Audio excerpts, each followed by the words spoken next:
बहुत लोक कन्फ्यूजन थाए कि प्लास्टर पर प्रथम वाल पुट्टी करिया परे वाल प्राइमर करेंगे ना वाल प्राइमर पर वाल पुट्टी करेंगे 90% लोक यही कथा कन्फ्यूजन थाए।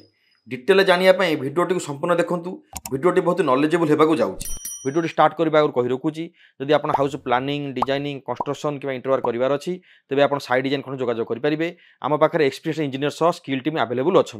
प्रथम जाना घर मध्य पुट्टी कहीं कराए और यार फायदा कौन। प्लास्टर कंप्लीट पर कांथर फिनिशिंग रफ थाए। यही रफ सरफेस रे जदि आप प्राइमर की पेंट करेंगे पेंट प्राइमर बेसी कंज्यूम होता है और पेंट पर घर लुक्स भल आसी न थाए। कांथ को smooth plain finishing putty apply करा जाई थाए। पुट्टी अप्लाई द्वारा कांथरे थिबा छोट छोट क्राक कांथर अंडुलेसन बा उबड़ खाबड़ मेकअप हो जाई थाए और कांथ को स्मूथ फिनिशिंग देवा सह पेंट प्राइमर कम लगी थाए। पुट्टी पर पेंटिंग लुक्स बहुत सुंदर होगा सह घर ब्राइटनेस बढ़ी जाई थाए।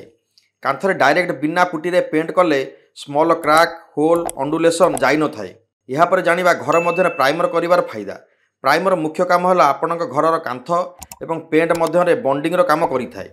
विदाउट प्राइमर पेंट करिया द्वारा पेंट कांथरू बाहरी जाई थाए। प्राइमर करिया द्वारा अन्य फायदा होता है जेपरी प्राइमर कोटिंग द्वारा वाल आहरी बेसी स्मूथ हो जाई थाए। वाल लुक्स एनहांस करिथाए। प्राइमर मध्य छोट छोट पोरस एवं स्मॉल क्राक को फिल करिथाए जहाँफल पेंटर एवरेज कवर एरिया बढ़ी जाई थाए।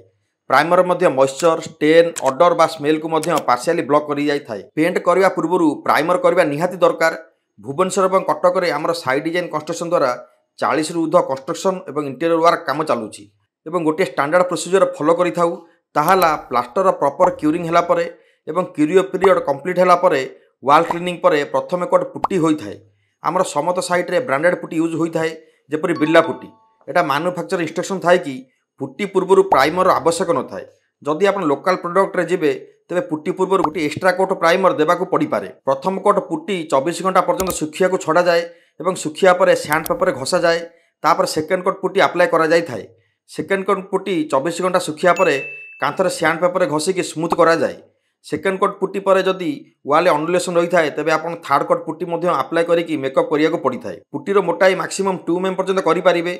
जदि यार मोटाई बेसी करेंगे तेज यहाँ पर क्राक हो कि बाहरी जबार संभावना थाए। पुट्टी काम सदाबले एक्सपर्ट लोक ही करातु। वाल अंडुलेसन लाइट टर्च मध्यम चेक करके काम करिया पड़ी थाए। टर्च लाइट मध्यम वाल अंडुलेसन और अनइवन सरफेस जल्दी जना पड़ जाए। जदि यह चेक न करेंगे घर कंप्लीट पर यही वाल राति लाइट पड़े कांथर रफ अंडुलेसन देखा घर खराब देखा जाए थाए। पुट्टी पर प्राइमर सिंगल कोट देवाक पड़ी थाए। यही प्राइमर कोट मस्ट अप्लाई करने को पड़ी थाए ना पेंट जल्दी बाहरी जाए थाए। किछि लोक पुट्टी पूर्व प्राइमर करिकी पुट्टी पर प्राइमर करि नथांती जाके संपूर्ण भूल। पुट्टी पूर्व प्राइमर करले मध्य पुट्टी पर मस्ट प्राइमर यूज करंतु। प्राइमर पर 2 कोट पेंट करिया को पड़ी थाए। वीडियोटी एंड करबा आउथरे कहि रखुची जदि आपण हाउस प्लानिंग डिजाइनिंग कंस्ट्रक्शन कि इंटरव्यू करार अछि तेबे आपण साइड डिजाइन कंस्ट्रक्शन जोगाजोग करि परिबे। वीडियोटी इन्फॉर्मेटिव लागिले सांग साथ शेयर करिया भूलिबेनी। आज नमस्कार जय जगन्नाथ।